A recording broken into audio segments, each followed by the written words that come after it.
வணக்கம். அனைவருக்கும் விடுதலை நாள் நல்வாழ்த்துக்கள், சுதந்திர தின நல்வாழ்த்துக்கள்.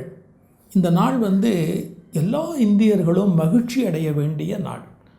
ஏன்னா நாட்டில் தனித்தனியாக பலருக்கு பலவிதமான பண்டிகை இருந்தாலும் எல்லா இந்தியர்களுக்கும் சேர்த்த பண்டிகை திருவிழா எது அப்படின்னு கேட்டால் இந்த சுதந்திர தின நல்ல நாள். இதற்காக நமக்கு முன்னோர்கள் பாடுபட்டார்கள் அல்லவா? அவங்க எல்லாரையும் நாம் இப்போது நன்றியோடு அவருடைய திருவடிகளை நினைத்து வணங்க வேணும். நன்றி இருக்கணும் நமக்கு. நாம் இவ்வளவு ஒரு சுதந்திரமான ஒரு நாட்டில் சௌரியமாக வாழறோம் அப்படின்னு சொன்னால் அவங்க நமக்கு கொடுத்த பிச்சை இது. அவங்க நமக்காக எவ்வளவு கஷ்டமும் நஷ்டமும் வாழ்க்கையவே இழந்தும் நமக்கு கொடுத்துருக்குறாங்க. நம்ம ஒரு நன்றி உணர்வோடு அவங்க ஒவ்வொருத்தரையும் நம்ம நினச்சி இந்த நேரத்தில் வணங்கணும். அவர்களுடைய திருவடிகளுக்கு நம்முடைய முதல் வணக்கம். ஒரு செய்தி, இன்றைக்கி கொடி கொடுப்பாங்க. இந்த கொடியை நம்ம குழந்தை பருவத்துலேருந்து பள்ளிக்கூடத்துக்கு போகும்போது ஒரு குண்டூசி கொடுத்து அதில் அப்படி குத்திக்குவோம், சட்டையில் குத்துவோம். நான் நினைக்கிறது உண்டு, எல்லோரும் இந்நாட்டு மன்னர்னு பாரதி சொன்னார் இல்லையா? அப்போ எல்லாருமே இந்த நாட்டு மன்னர்னால் எல்லாருக்குமே ஒரு செங்கோல் கொடுக்கணும்ல. மன்னர்னு சொன்னால் அவருக்கு ஒரு செங்கோல் கொடுப்பாங்க. செங்கோல் எப்போவுமே எப்படி இருக்கும்? ஒரு ராடு இருக்கும், அதுக்கு மேலே அப்படி ஒரு தாமரை மொட்டு மாதிரி அது மேலே மலர்ந்துருக்கும், இல்லை ஏதோ ஒரு வகையில் வடிவமைக்கப்பட்டிருக்கும். இந்த செங்கோலும் குண்டூசியும் ஒரே தோற்றம். அதாவது ஜனநாயக நாடாக இது ஆயிட்டதுனால இப்போ நீங்கள் குண்டூசி எடுக்கும்போதே எப்படி எடுக்கணும் தெரியுமா? ஒரு பெருமித உணர்வோடு, நான் இந்த நாட்டோட மன்னனப்பா, எல்லாரும் இந்நாட்டு மன்னர் அப்படின்னு. அது குண்டூசி அல்ல, அது ஜனநாயகத்தின் ஒரு செங்கோல் அப்படிங்கிற உணர்வோடு நீங்கள் நெஞ்சில் அந்த கொடியை ஏற்றுக்கொள்ள வேண்டும். ரெண்டாவது ஒரு கருத்து, சுதந்திரம் என்பது என்ன?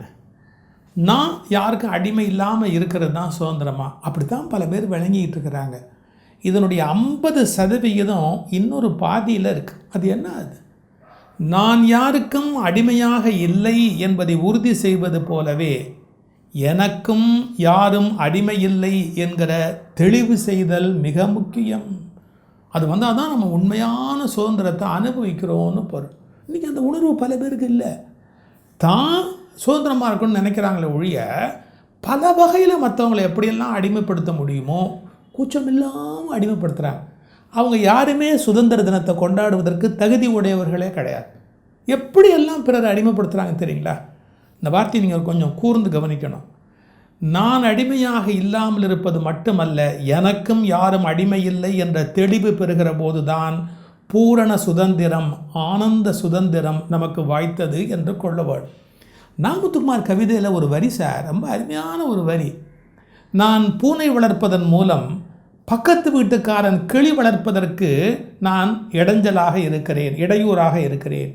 அல்லது அவன் சுதந்திரத்துக்கு நான் ஒரு தடை வச்சுருக்கிறேன். எப்படி? நான் பூனை வளர்க்குறது மூலமாக அவன் கிளி வளர்க்க முடியாது அப்படிங்கிற, எப்போ வேணாலும் என் பூனை கடிச்சிருமே, அவன் கிளி வளர்க்க முடியாதுங்கிற ஒரு கட்டாயத்துக்கு உள்ளாகிறான்னா யோசிக்கணும்னா.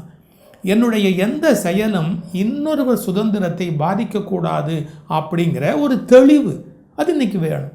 நீ என்ன சாப்பிட்லாம், என்ன சாப்பிடக்கூடாது, நீ என்ன பண்ணலாம், என்ன பண்ணக்கூடாது, நீ யாரை கல்யாணம் பண்ணலாம், யாரை கல்யாணம் பண்ணணும், என்ன துணி போடலாம், என்ன துணி போடக்கூடாது, நீ என்ன மொழி பேசலாம், என்ன மொழி பேசக்கூடாது, நீ இதெல்லாம் கூட நம்முடைய சுதந்திர உணர்வுக்கு இடைஞ்சல் தான் அர்த்தம். அவரவர் வாழ்க்கையை வாழ்வதற்கு இந்த பூமியில் வந்திருக்கிறாங்க. அவங்கவுங்க மதத்தை பின்பற்றுவதற்கு அவங்கவுங்க இந்த பூமிக்குள்ளே வந்திருக்கிறாங்க. இன்னொருவரை கட்டாயப்படுத்தி மதம் மாற்றக்கூடாது. இன்னொருவரை கட்டாயப்படுத்தி இதை தான் நீ சாப்பிட்ணும் அப்படின்னு சொல்லக்கூடாது. இது போன்ற செயல்களை எல்லாம் தவிர்த்து நீ தான் பேசணும், இதை பேசக்கூடாது, இதுதான் செய்யணும், அது செய்யக்கூடாது. மனிதனுக்கு ஒரு அப்போ விடுதலை உணர்வு பிறரை காயப்படுத்தலாமா அப்படின்னு கேட்டால் அப்படி பொருள் அல்ல. அது எல்லாத்துக்கும் ஒரு எல்லை இருக்குது. நம்ம எந்த அளவுக்கு பிறருக்கு இடையூறு இல்லாமல் நம்முடைய சுதந்திரத்தை அனுபவிப்போமோ அப்படி அனுபவித்ததற்கு நாம் கடமைப்பட்டிருக்கிறோம். அது ரொம்ப நுட்பமான ஒரு செய்தி. மிக உயர்ந்த மெச்சூர்டு சொசைட்டி இருக்குது பாருங்கள், அதனால் மட்டும்தான் சுதந்திரத்தை அனுபவிக்க முடியும். சுதந்திரம் என்பது சந்தோஷமான சௌகரியமான ஒரு மகிழ்ச்சியான விஷயம் மட்டுமல்ல, கூடுதல் பொறுப்பு. Every one should be responsible, highly responsible. ரொம்ப ஃப்ரீடத்தை நான் என்ஜாய் பண்ணணுன்னா நான் ரொம்ப பெரிய பொறுப்புணர்வோடு வாழ வேண்டும். கூடுதல் பொறுப்பு தான் உண்மையான சுதந்திரம் என்பதை புரிந்து கொள்ள வேண்டும். இந்த உணர்வோடு இந்த விடுதலை நாளை கொண்டாடுவோம்.